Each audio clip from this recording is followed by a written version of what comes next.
سورۃ الاعراف کی آیت نمبر 181۔ الحمدللہ وکفی والسلام علی عبادہ الذین اصطفی خصوصا علی سید الرسل وخاتم الانبیاء وعلى آلہ واصحابہ الاتقیاء۔ اما بعد فاعوذ باللہ من الشیطان الرجیم، بسم اللہ الرحمن الرحیم۔ وممن خلقنا أمة يهدون بالحق وبه يعدلون والذين كذبوا بآياتنا سنستدرجهم من حيث لا يعلمون وأملي لهم إن كيدي متين۔ وممن خلقنا،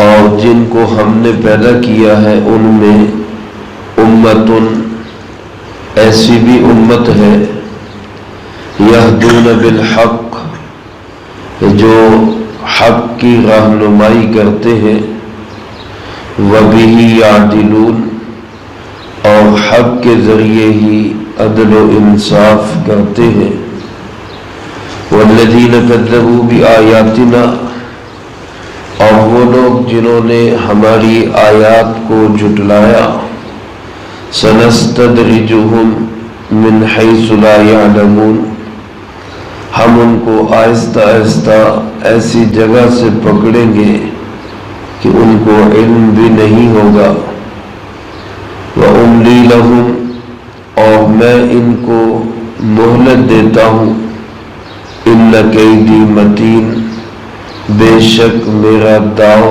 بڑا مضبوط ہے۔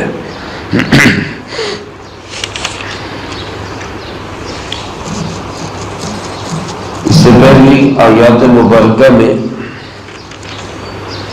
اللہ رب العالمین نے انسانوں اور جنوں میں سے ایسے لوگوں کو بیان کیا جن کی گویا تخلیق ہی جہنم کے لیے ہوئی ہے، یعنی انہوں نے اپنی فطرت کو مسخ کر دیا، اپنا مقصد بھول گئے اور جہنم والوں میں ان کا شمار ہو گیا۔ لیکن ظاہر ہے کہ سارے انسان ایک جیسے نہیں ہوتے، انسانوں میں فرق ہے، جنات میں فرق ہے، اچھے بھی ہوں گے برے بھی ہوں گے۔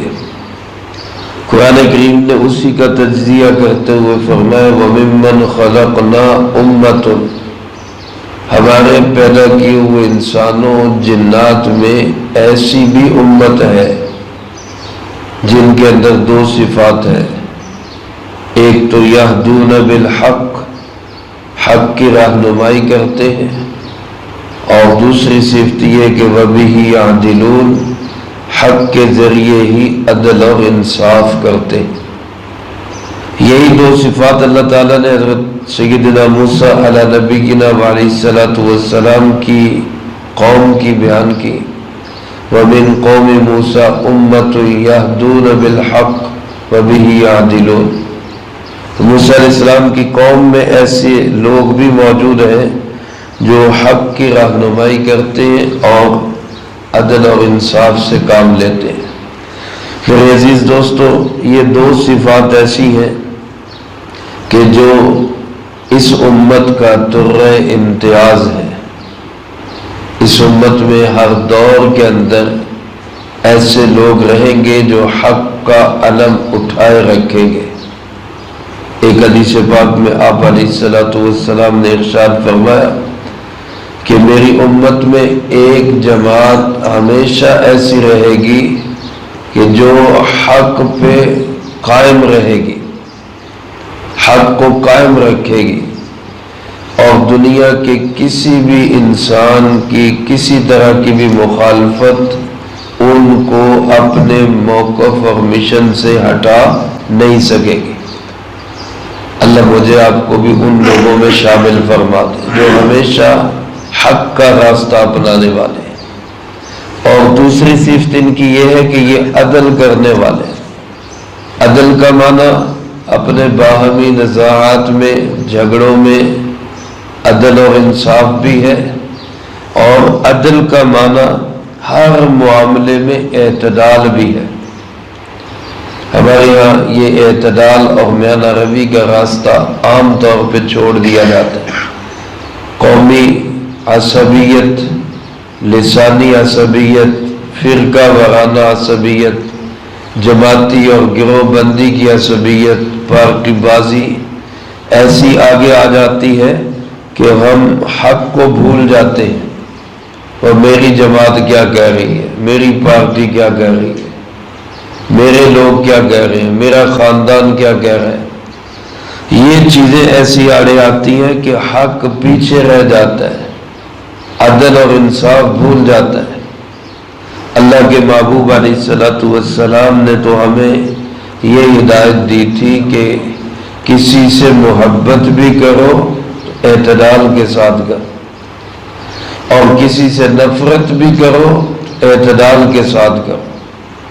ترمذی شریف میں یہ حدیث مبارک ہے، احبب حبیبک ہونا ما، اپنے محبوب سے محبت بھی کرو تو حوصلے کے ساتھ کرو، اعتدال کے ساتھ کرو۔ عسیٰ ان یکون بغیضک یوما ما، ہو سکتا ہے کل کو اس سے نفرت کرنی پڑ جائے۔ محبت میں آگے بڑھ گئے، اتنا آگے بڑھ گئے، کل کو نفرت کرتے ہوئے آمنا سامنا ہی نہیں ہوگا۔ اور فرمایا وَبْغِضْ بَغِيضَكَ هَوْنًا مَا، جس سے نفرت یا دشمنی کرنی ہے اس سے بھی اعتدال کے ساتھ کرو۔ عَسَىٰ أَن يَكُونَ حَبِيبَكَ يَوْمًا مَا، ہو سکتا ہے کل کو اسی کے ساتھ بیٹھنا پڑ جائے۔ اب میرے عزیز دوستو، ہم پارٹی بازیوں میں دیکھیں، کسی کی محبت میں، کسی لیڈر کی محبت میں ہم بعض اوقات اتنا آگے چلے جاتے ہیں کہ رشتوں کا تقدس بھول جاتے ہیں، قطع تعلقی تک ہو جاتی ہے۔ اور لیڈر بھی وہ جن سے جو ہمیں جانتے تک نہیں ہے، کبھی راستے میں ہماری ملاقات ہو جائے وہ ہمیں پہچانتے نہیں، ہم سے سلام کرنے کے لیے تیار نہیں، ان کی خاطر ہم اپنے دوستوں کو، اپنے رشتہ داروں کو، اپنے محلے داروں کو ناراض کر لیتے ہیں۔ تو اللہ پاک نے ہمیں ہر معاملے کے اندر اعتدال سکھایا ہے۔ تو میرے لوگوں میں، میری مخلوقات میں، انسانوں اور جنوں میں ایسی مخلوقات اور ایسی امت بھی ہے کہ جو ہمیشہ ہر معاملے میں حق کا جھنڈا بلند کیے رکھے گے، اور کسی بھی معاملے میں جو رائے دیں گے وہ اعتدال والی رائے ہوگی، کسی کی طرف میلان جھکاؤ، کسی کی سائیڈ، کسی کی رعایت کرنے والی رائے اور فیصلہ ہرگز نہیں دیں گے۔ تو ایسی صفات مجھے بھی اپنے اور آپ کے اندر، ہمیں سب کو اپنے اندر پیدا کرنے کی ضرورت ہے۔ یہاں سوال یہ ہوگا کہ کافروں میں تو یہ بالکل نہیں ہے، چلو مسلمانوں میں تو کبھی حق پہ آ گئے، کبھی دوسری طرف جھکاؤ ہو گیا، اور کبھی اعتدال کا راستہ اپنا لیا، کبھی اعتدال سے ہٹ گئے، لیکن کافر تو بالکل ہی حق سے ہٹے ہوئے ہیں، وہ تو بالکل ہی اعتدال سے ہٹے ہوئے ہیں۔ تو پھر ان کو پکڑا کیوں نہیں جاتا، ان پہ گرفت کیوں نہیں آتی؟ تو اللہ تعالیٰ نے اس کا جواب دیتے ہوئے فرمایا وَالَّذِينَ كَذَّبُوا بِآيَاتِنَا، وہ لوگ جو ہماری آیتوں کے سرے سے منکر ہیں، بالکل ہی جھٹلاتے ہیں، وہ بچ نہیں سکیں گے۔ سَنَسْتَدْرِجُهُمْ، ہم ان کو آہستہ آہستہ پکڑیں گے۔ استدراج کہتے ہیں کسی کو تدریجاً اس کی منزل تک پہنچانا۔ تو یہاں معنی اس کا یہ ہے کہ ہم ان کو آہستہ آہستہ ایسی جگہ سے ان کی گرفت کریں گے، من حیث لا یعلمون، جہاں سے ان کو علم بھی نہیں ہوگا، وہ جانتے بھی نہیں ہوں گے کہ یہاں سے ہم پکڑے جائیں گے، وہاں آ کے ان کی گرفت ہوگی۔